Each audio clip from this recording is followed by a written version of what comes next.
Assalomu alaykum hurmatli talabalar. Sizlar bilan sun'iy intellekt vositalarini o'rganish kursida ko'rishtirganimdan xursandman. Bu darslarimiz 5 ta ma'ruza va 4 ta amaliy darsdan iborat bo'ladi. Birinchi darsimiz bu prompt yozish san'ati hisoblanadi. Ma'ruza darslarini tez-tez tushuntirib berishga harakat qilaman. Vaqtlaringizni ko'p olmang. Amaliy darsda esa ko'proq amaliy ma'lumotlarga tayangan holda ishlaymiz. Xo'sh. Prompt o'zini oddiy savolga javob berib o'tadigan bo'lsak, bu sun'iy intellekt bizani girib kelishi bilan prompt tushunchasi ham girib keldi desak bo'ladi. Ya'ni prompt bu sun'iy intellektga qanday qilib savol berish va undan qanday javob olish jarayonini o'z ichiga oladigan tushuncha hisoblanadi. Endi olimlar o'rganish bo'yicha to'g'ri sifatli yozilgan prompt orqali sifatli ma'lumotlarning natijalarini sifati ham 40-70%gacha farq qilishi mumkin ekanligi isbotlangan. Endi sizlarga hozir umumiy qilib aytadigan bo'lsam, biz oddiy savol berishimizda shab savol beramiz.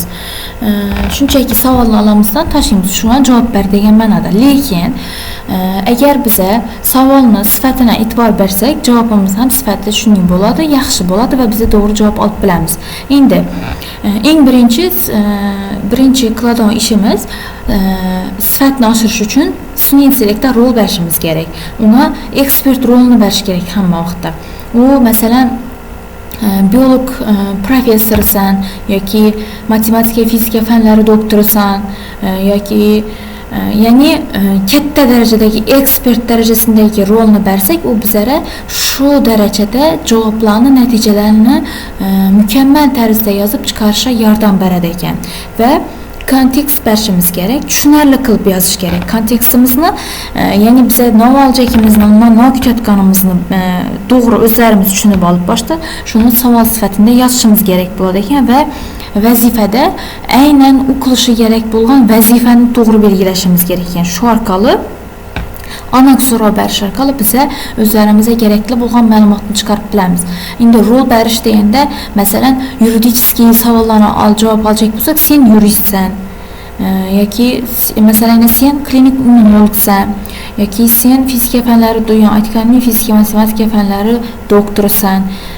Ya'ni unga berajak savolimiz doirasida rol berib, savolni ketma-ketligini to'g'ri berib, javobni sifatli olishimiz mumkin hisoblanadi ekan. Va yana bir narsani aytib o'tmoqchiman.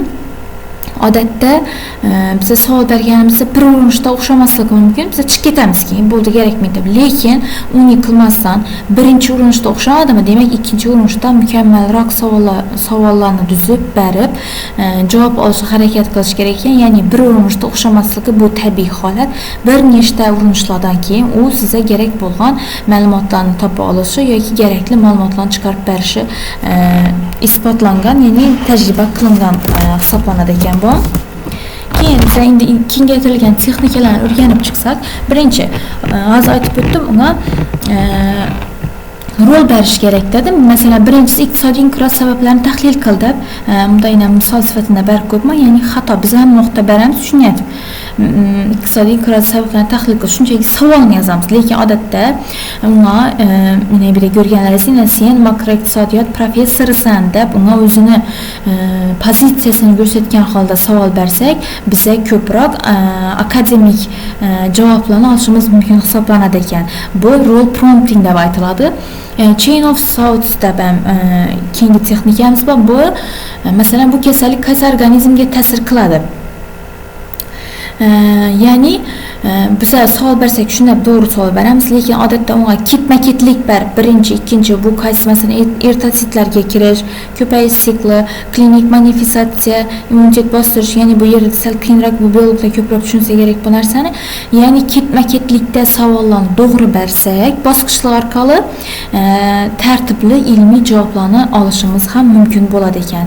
Ya'ni bu savollarni mukammallashtirib berish orqali mukammal sifatli javob olishga qaratilgan jarayon hisoblanadi ekan. Endi yana bir texnikamiz bu few shot prompting. misallar orqali o'rgatish texnikasi hisoblanadi. Bunda bize savol berəcəkimizdə shunchaki savolni berib qoyumuz. Bir dana özlərimizdən misal göstərəmizdən şuna oxşaş tərzdə qılıb ber, yoki şuna test düzəcək bolsaq, şuna oxşaş test yaratıb ber, yoki məzmunu oxşasın, məzmun cəhətdə oxşasın, lekin yəni özgərtir biror joyini deyişimiz mümkün.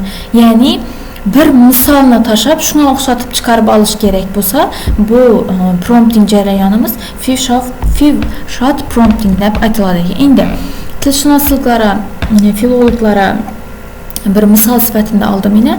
Vəziyyət. Filolog tələbəsi ingilis və özbek tilləridəki passiv konstruksiyalarını qiyasi öyrənməkçidir. İlmi makala yazacaqdır. Üç texnikadan faydalanış gerek ve mənbəsi Corpus of Contemporary American English dediğine şu korpus arkalı mənbəsi ekan. Bu yine vəziyyətini düşünüb aldıq. İndi yeni ilmi makala yazışı üçün filolog tələbəsi qiyasi öyrəniş gereken passiv konstruksiyalarını. İndi xata promptdan nechik bo'ladi? Rol berilmeyen ingliz tilinin grammatikasini tushuntirda prosta tak savol berib qo'yibdini. Rol berilmeyen juda keng mavzu, kontekst yo'q, format ko'rsatilmagan, umumiy javob beradi bunday holatda. Endi to'g'ri promptga keladigan bo'lsak, rol berib turibdi. Sen korpus tilshunossan. Gördingizmi? O'sha unga u qaysi sohani qamrab olishi kerak ekanligini berdi. Vazifa berdi keyingida. Ingliz tilidagi passiv qurilmalarni o'zbek tili bilan qiyosiy tahlil qil. Kontekst berdi. Bu qaysi kontekstda, masalan, Corpus of Contemporary American English degan korpusni olish kerak ekan, mana filologlar yaxshi tushunsa kerak menimcha. Applied Linguistics degan olish kerak, ilmiy maqola, ya'ni qaysi nechik sohani o'z ichine alıp qaysi darajada berishi javobni ya'ni to'g'ri berishimiz kerak ekan va formatga keladigan bo'lsak 3 dona bir jadvalini 3 misol ko'rish va 250 so'zdan iborat bo'lgan navbar qiyosiy tahlil berdi turibdi. Endi yana bir narsa bor. Buni savolni to'g'ri berdik dedik. Endi bizlarga to'g'ri sifatli ma'lumot chiqarib beradi dedik, lekin uni to'g'ridan to'g'ri ko'chirib qo'yishni tavsiya qilmayman.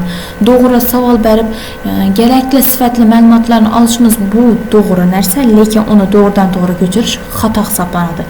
Uni iloji boricha o'z tilimiz orqali yozishimiz,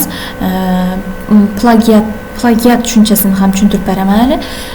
To'g'ridan to'g'ri ko'chirmang, olingan javobni o'qib analiz qilib o'zlarimizni fikrlarimizni qo'shib yoki olimlarning fikrlarini qo'shib ishlashimiz kerak bo'ladi. Lekin asosiy sizlarga hozir tushuntirishim kerak bo'lgan narsa bu to'g'ri prompt yozish, ya'ni rol belgilash, vazifa belgilash, kontekst belgilash, format belgilash orqali biza to'g'ri savol yozib sifatli ma'lumot chiqarib olamiz ekan.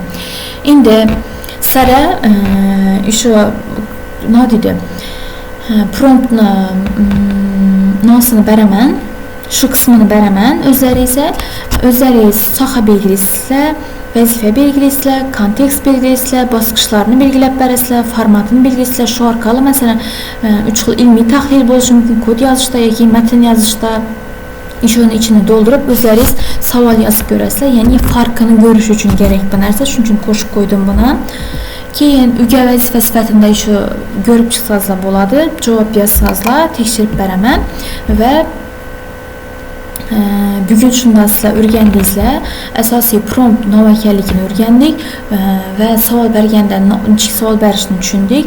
Bir nechta texnologiyalarni ham o'rgandik, texnikalarni, bularni qanday qilib savol berishni va bir dana tilshunoslik bo'limida nechik savol berish, to'g'ri va xato berilgan promptlarni ko'rib chiqdik. Sizlarni keyingi darsda kutib qolaman. Agar savollar bo'lsa bemalol guruhda berishlaringiz mumkin. Oxirida berilgan prompt shablonini ham tashlab beraman. O'zlaringiz shablonni tashlab javob olib ko'ringlar. Uni ham sinab ko'rishlaringizni tavsiya qilaman va bu yerdagi topshiriqni ham bajarib tashlasangiz albatta tekshirib beraman. Rahmat katta, sog' bo'linglar.